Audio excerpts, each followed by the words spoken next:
But if not, you at least Hello, everyone. Thanks for joining us for another session of our Training Tuesday. Super appreciate seeing everybody, see some familiar faces, some new ones. So thank you again for everybody to join. Just so everyone's aware, we are recording this and that's been started. So yeah, just so everyone's aware of that. I'll give people just a few more minutes to kind of roll in here. Start right at 11 probably.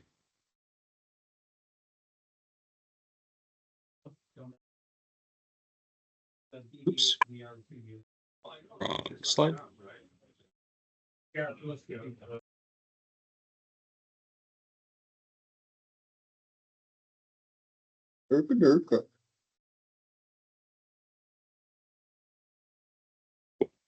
Okay, let's go ahead and get started. All right, so like I said, welcome everybody. Thank you so much for joining us with another okay. Yeah, thank you again for joining us. Super appreciate it. We love hosting these sessions, so just yeah, thank you for joining. Today's topic is going to be about our API. We're going to just speak about that a little bit and kind of explain the nuances of it. Cool. So, like I mentioned, we are recording this. That's just a little bit of housekeeping in case anybody feels unfamiliar with it. If anybody has any questions or concerns about it, feel free to ask me. We do post these sessions every week at our training site or at our help site, rather. We usually try to get those posted within a week after the session. But if you want to get access to that sooner, just let us know and we'll get that done as quickly as possible. For anybody who hasn't met me, my name is Jackson. I'm a member of the help team here at Ryerson. I've done a couple of these sessions so far, and we really enjoy doing them. But this is my face, my name. Hello, everybody. And yeah, we'll just get right into the presentation. Yeah, this is about our API. For anybody who doesn't know what it is, it's the application programming interface, and it's just how websites and applications can communicate with each other securely and efficiently. It is really how Tikit just works. We are built against the API. It's how we function. If anybody has used Power Automate, Power BI, we use the API to function against those. And it's how we integrate with Microsoft Teams. It's how you can create a ticket in Teams and it shows up in the web portal and how basically Tikit works in general. So it's a really big part of Tikit, but it's kind of a misunderstood part. So hopefully in this, you can kind of get a slightly better understanding of how it works. There is a couple of HTTP methods that that the API uses, and I'm just going to highlight them here so everyone's on the same page. We have GET requests, which is useful for just retrieving information. It's how you can ensure that you're pulling the right kind of things and that you're not that all your data matches up. There's post and put, which are essentially the same action. For tickets purposes, you'll mostly be using post requests, but I just want to call out if you ever see put, it's kind of the same thing. And it is for creating something new. You're posting data to a source. There is patch, which is updating information. You know, everybody has heard of a patch before with a platform. I'm sure if you've communicated with us, we say, oh, this is coming in our next patch. Similar wording, you can understand that a patch is an update. It's not going to create anything new. It's only going to update existing information, and anything that you're updating, say you're updating like the status of something, you're updating the priority of it or anything like that, you have to match those precisely to an existing data point that you have. It will not create anything new. And then we also have delete requests. Less common kind of in my demo and what you're going to be seeing, but it is a method and I just wanted to call it out as well. Like it says, it's going to delete something, kind of the long and short of it. But yeah, you can see all of our API endpoints at app.tikitai/API, and I will show that in our demo here in a moment. But I just want to call that out specifically, just in case anybody is wondering, if you've been working with our API, you don't know where to locate our endpoints, there it is. And you can also identify a lot of relevant calls being made, excuse me, in DevTools, which is just another way to find find the calls that you want to make if you don't already know what they are. So pretty quick little run through of what API is. I think the demo is going to answer a lot of questions that this has not already. And if you have any questions while I'm running through this, be sure to raise your hand, type in the chat. I'll be more than happy to stop for a second and to answer those.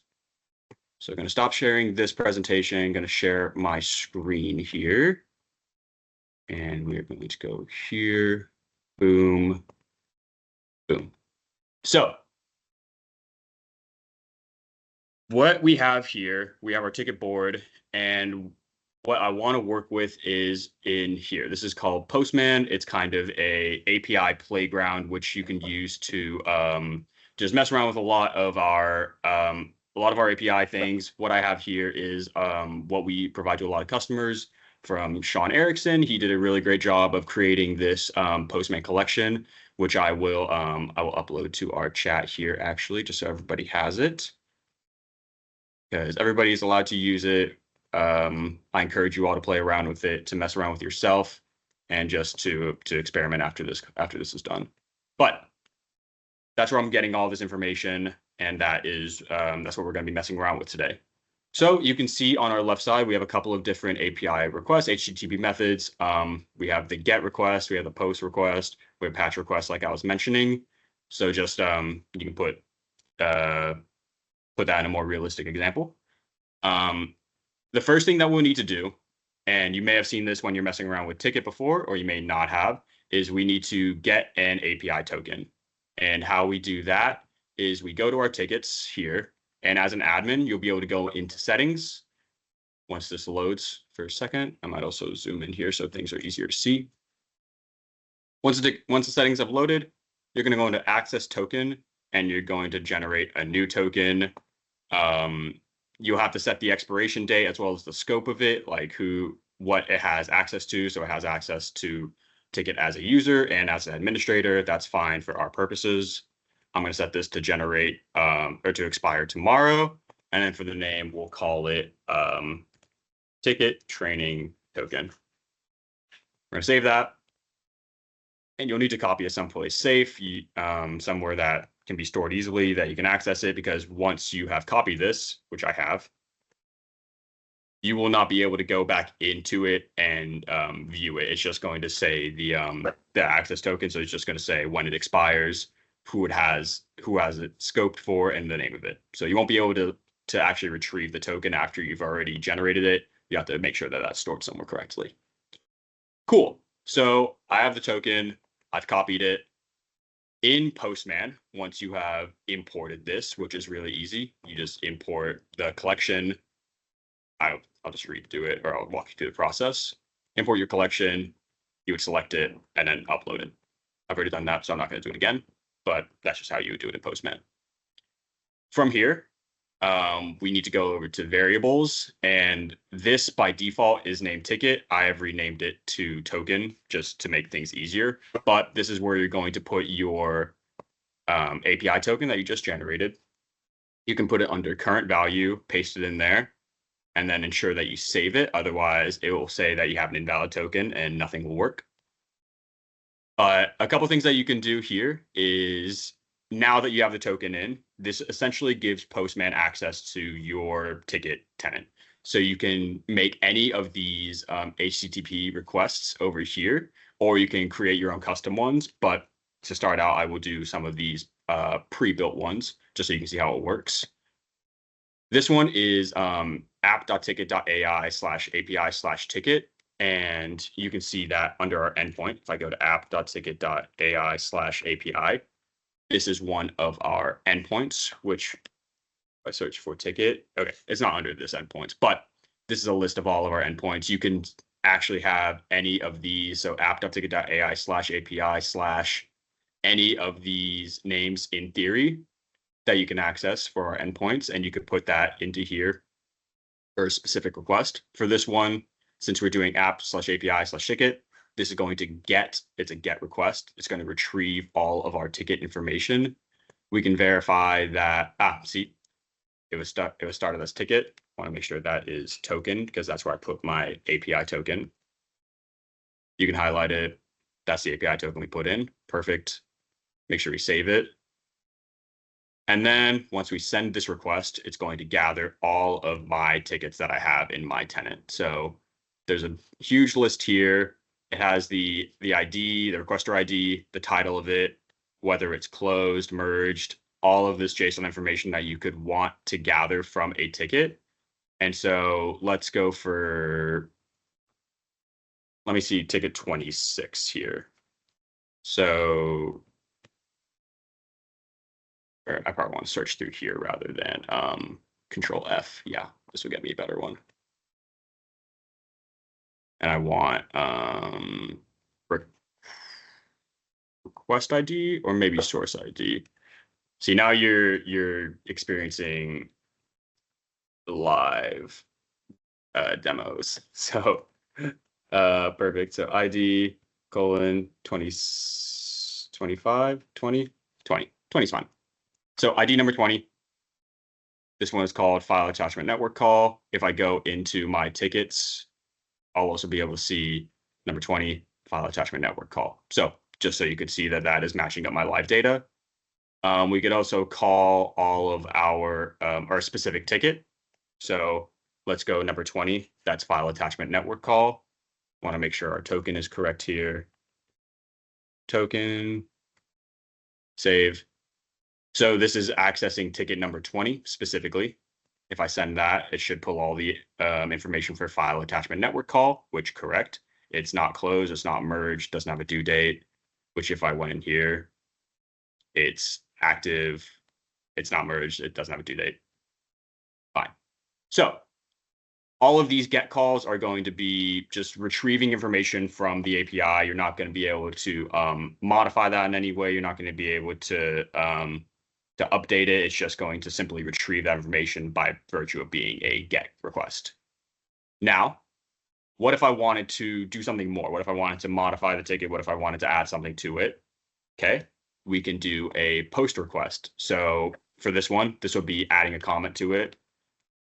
We have to change the ticket number specifically just because I don't have ticket 3,597.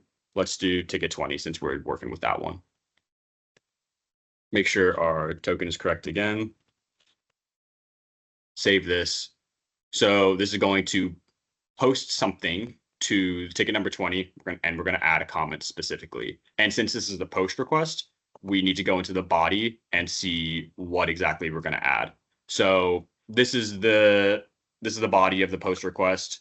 You need the comment, but then for the body of it, you can say whatever you want. So I'm going to say ticket training comment. And then we want this to be a public comment, yes or no. So is public true? Let's change that to false because I want it to be private. We're going to save that. And let me go into this ticket first. So we see there's nothing in here. I created this ticket a month ago, nearly nothing in here. If I send this request,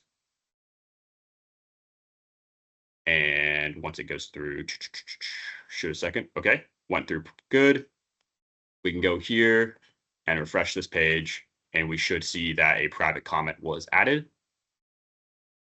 Yep, private ticket training comment, and it was added by me because I created that API call or that API token. And so that's why it's coming from me. This is when it was added just now. Yes. And I added the private ticket training comment. Cool. So that is a post request. We're adding a comment. You can also straight up create just a new ticket via this method. And that's the same thing. We just want to make sure our authorization is correct. If I do curly brackets, not square. And we're going to save it. Yes. So this is where it gets a little finicky and where you want to make sure that everything is matching up correctly, which you would do via these GET requests. When you are creating something, you need to make sure that, or creating a ticket specifically, you need to ensure that the email address it's coming from is, it can be internal or external. We can have it be external at this point, but it has to be a user that is in your tenant. So you want to make sure that it matches someone in platform user. I'm going to make sure I have token here. That's the right one. Yes, save it. We're going to use a GET request to get all of my platform users. And so we'll just do my administrator account. So username, email. We're going to make sure the email, we're going to copy that back to our create ticket. Make sure that that matches the email, and I'll just assign it to myself as well. But we're going to say, okay, that's who it's coming from. That's the requester title. That's how it's going to populate that. For the status ID, we want to make sure this matches to something. I believe this is pending, but to verify that, we can go to status. And again, that has token already. Perfect. We're going to use a get request to get all of our status IDs. So ID 17, value is pending. Okay, so 17 will make it a pending ticket. Let's make this an active ticket. So I'm going to change that to 16. Category ID, priority ID, ticket type ID. Again, all of these can be verified by using these specific get requests. So you do all of these. I'm not going to go through them all, but you can see that this is calling category ID 2. If I go to category ID 2, that's onboarding. Okay, you can see that whatever it matches up with within your tenant, that's what it's going to be whenever you make the post request. So you just want to make sure that all of your IDs and everything match up correctly. So let's go ahead and send this. Let's see what it creates everything as. Went through 200. Okay, perfect. And as long as it's any of these okay requests, like within the 200s, that's generally fine. You just don't want it to return like a 400 or 500. That it typically means something did not work. So we can see that created a new ticket. I didn't have to add a ticket number or anything. I could have done that, but it's automatically just going to enumerate upwards. So the title of it was Postman. This is ticket number 28 for me. You can see that it was the requester is admin. The properties, if I go under assignee, it should also be admin, correct? It was onboarding. We just verified that. I changed that status to active in the post request, and that is active. It's a low priority. Everything else seems to be good. Awesome. So that's kind of what another post request looks like. Rather than just adding a comment, you can also create tickets in this manner.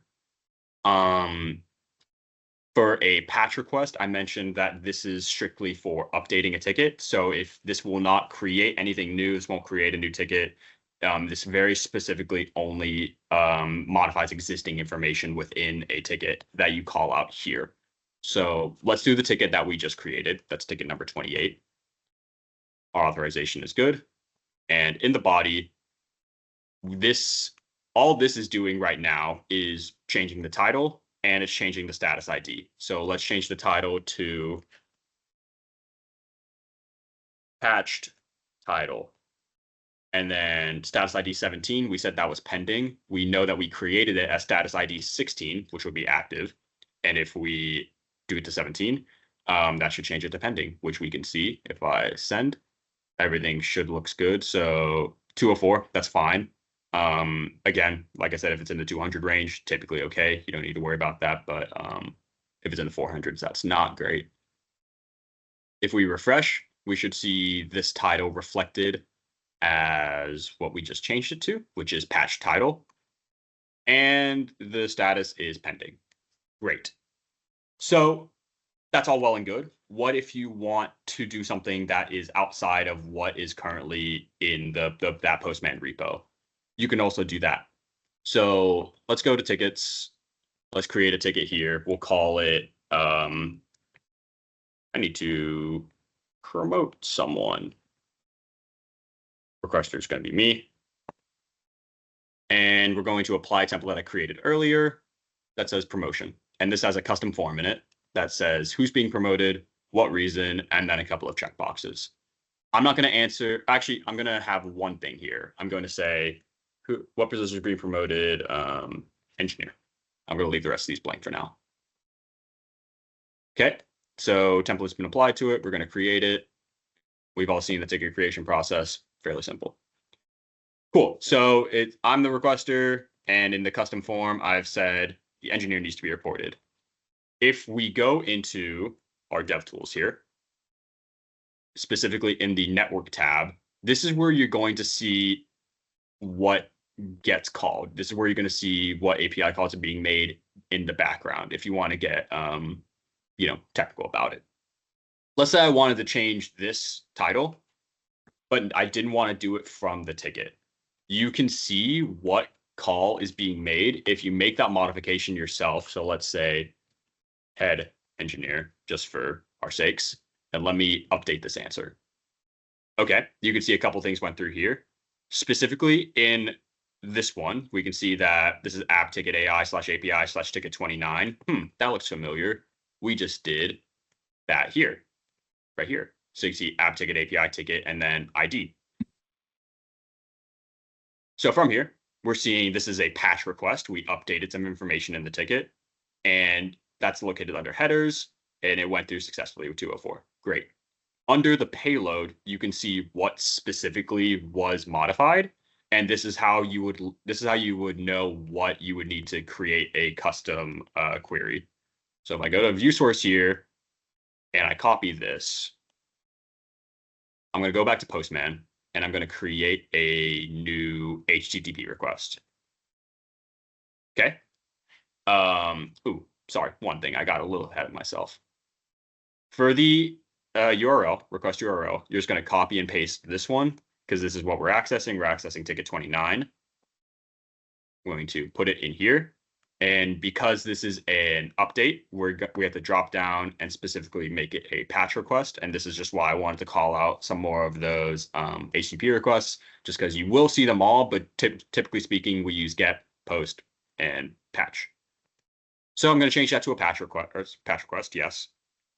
Ensure that we're going to inherit the authorization from the parent just because we're going to put it under here. So all that authorization is going to be the same. And then in the body, we want to change that to raw so we can actually type into it.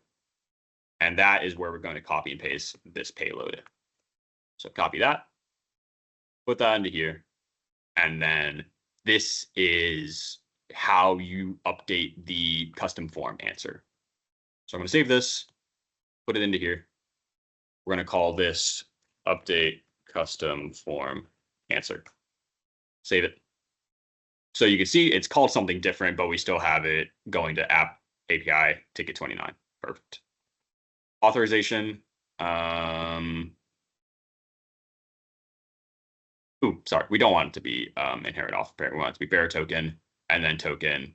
This is the token that we applied at the top of the level. So sorry about that. A little bit of confusion. Want it to be bearer token. And then in the body, this is where we're going to modify something. So let me say, okay, I'm still going to get promoted to head engineer. Or I'm still going to promote someone to head engineer. And I'm going to say, where my metrics met, I'm going to say true. And was the employee nice? I'm going to say true for that. So make sure to save it. And then once we send out request, 204, no content, perfect. Over here, close this out. We see nothing's been modified yet. But if I refresh this page, you'll see that I just changed custom form responses. Again, that's coming from my account specifically that I'm logged into. And under custom form answers, we see both of these are now checked off because I made those values true. So just a couple of things that you can do with API. It's a little high level, but I really encourage everybody to go and have a play with that Postman repo that I've uploaded to the chat. I really think that if you have any questions about it, it's nice to just go in and play around with. That really helped me kind of get a better understanding of it. And like I said, I would encourage you all to do the same. Does anybody have any questions, at least right now?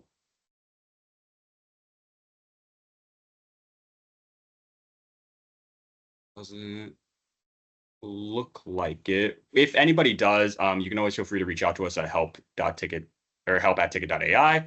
We're always super willing to answer anything. And if we need to get on a call to explain that further, that is always, we're always willing to do that. But if there is nothing else, we can go ahead and end this a little early. Like I said, if you have any questions, you can always reach out to us. We're always willing to answer those. But yeah, anything else, you can reach out to us. And if not, have a great rest of your guys' day. I'll give you guys the 5 minutes back.